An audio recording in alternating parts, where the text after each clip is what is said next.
So I wanted to share some tips with you for improving your mental health while here at university. And the first one I wanted to mention was self-care.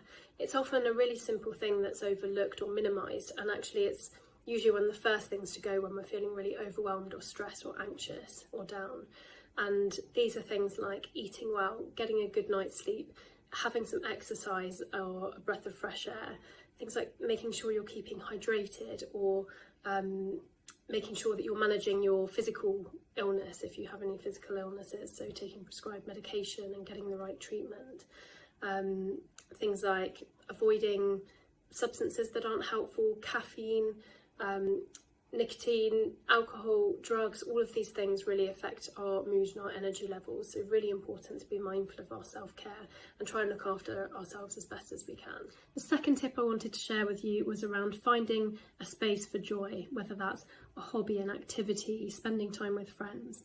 So we can't expect to feel good if we're working all the time and we don't have things in our life that we're looking forward to or getting some joy from. The third tip I wanted to share was around making sure you are taking breaks.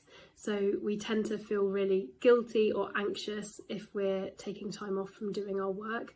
And actually that doesn't mean then that we get any restorative rest at all to kind of refuel. So sometimes it can help to put a timetable together or a routine so that you can do a certain amount of work and then allow yourself to enjoy your free time.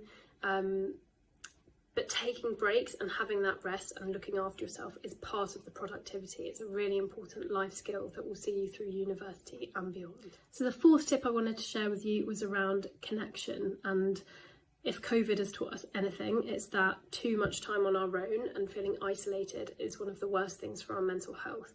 It increases our sense of feeling alone, of feeling anxious, and the more that we have these meaningful connections in our life, the more joy we feel, the more resilient we feel. And it's really helpful to talk to other people about how you're feeling, somebody that you trust and feel safe to do so with. And this is also really good for relationships because it helps bring us closer together. The fifth tip that I wanted to share with you was around making sure you're limiting your screen time and social media time. So we know that social media content is often quite negative, it can be quite triggering, there's loads of stuff going on in the world that can be really upsetting and anxiety provoking. So it's not to say that we ignore these issues, but it's really important that we have time away from it and that it's not dominating our attention. So if we're able to create some boundaries around our screen time, that can be really helpful. The other thing with that is that screen time really affects our circadian rhythm, which is to do with our sleep cycles. And so it's really helpful to make sure that we can switch off at least for half an hour before we go to sleep. The sixth thing I wanted to share with you was around mindfulness. So mindfulness is something which has a huge evidence base for helping with things like anxiety, depression, stress, physical pain, and heaps of other things. And it's essentially a way of trying to relate to our thoughts a bit differently and have a bit more present-minded focus and let go of that kind of judgment that we often have about ourselves. So there's loads of apps that you can use for mindfulness practices and loads of stuff online too. So I'd highly recommend trying to do that on a regular basis.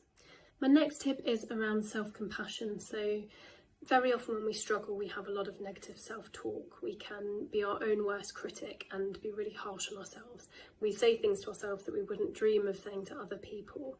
So in practicing self-compassion, it's helpful to try to catch those thoughts and try to talk to ourselves like we're somebody that we care about, maybe like a best friend, and think about what would we say to them if they were distressed, and can we find a way to say that to ourselves, and coming from a place where we feel good enough. Very often we don't feel good enough.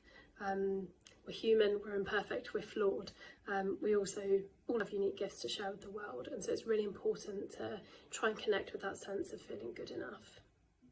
My final tip is around seeking support if you need it. So it can be really, really hard when we're struggling to reach out for help, and it's one of the things that often keeps us stuck when we don't.